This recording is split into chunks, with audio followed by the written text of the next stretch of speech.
And here is how to think and get results, because your thoughts are the origin of your behavior, because you cannot do what you cannot think, right? When you think, then you can do. When you can think, then you can say something. You cannot say what you can't think, right? Try to say something that you cannot think. That's not possible. And try to do something that you cannot think. Also not possible, right? So that's how it goes. And you hear that often, and you might see that often, that people tell you, but for me, this is not possible. And then they tell you their story, why it's not possible. Because people always need to explain something, to rationalize for themselves and for others why this statement is right. And the story is what manifests and keeps you in the situation and prevents you from doing what you want, right? That's why there is this saying, no matter if you believe you can do it, or if you believe you can't do it, in the end, you are always right. Because if you want to find a solution, you believe you can do it, you ask yourself, how can I do this? How can I overcome this problem? And in the end, you will achieve it. That doesn't mean that you achieve it in the timeline you set and with the resources you hope you get it done. But in the end, you will find a solution when you just set your goal and continue asking, how can I, how can I, how can I? While on the other side, when you have a goal and you just ask, or you tell yourself why it's not possible, and you always find a reason why not, and what prevents, you will never get there, because you don't have any thought that pulls you in the activities that are required to achieve your goal, right? So how can I pulls you forward towards your goal, helps you overcome problems. And the question why, when you are trying to rationalize why something does not work, that's a shitty question.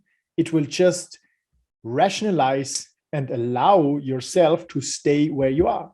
That's why when you lead people with how and what's possible, what can you do, how is that possible, how can you do it, you pull their thoughts into the direction of finding more thoughts that help them achieve the goal and finding activities that help them get closer to the goal. Okay, never ask them, why did you do this? Why didn't you prevent that? That's a question, pushing them against the wall, putting them into a state of, oh, I failed, right? Always ask with what and how. So now I wanted to talk about the story, right? And you should never forget this chain of cause and effect, because your thoughts, they create your stories, or in other words, your words, the words you use, how you speak.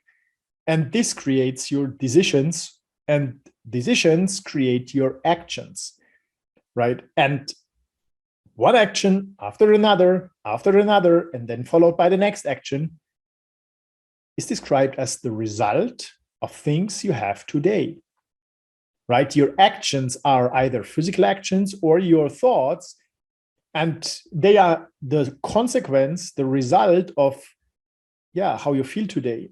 So your actions, they cause the result of how you feel today. Your actions cause like the material success that you have or don't have.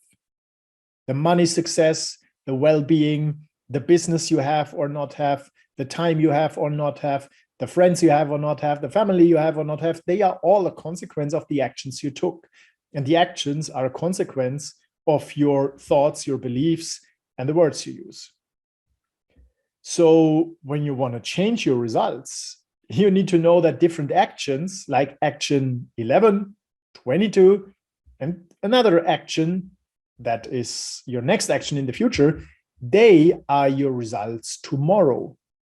So when you want to change your future, you need to start today changing your goal, your thoughts, your words, and then the actions you take, so that you choose those actions and activities that help you achieve the goal you want to achieve, your better tomorrow, right? And now you can see that if you just act on what others want from you and you execute the actions and activities others want from you, where do you get? Of course, to their results they want, but not yours. Unless you want to be a person just like working for others' results and goals instead of following your own. That does not mean that you need to become an endless, egoistical person, right?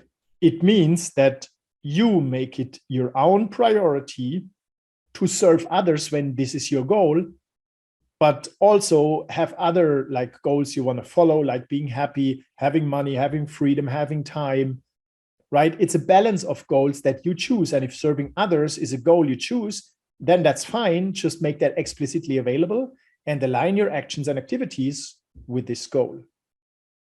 And that's an important formula that most people are not aware of. But when you understood this, you will just reprioritize what you do and what you focus on and which words you use and which thoughts you think. Right? So this is important to create your future.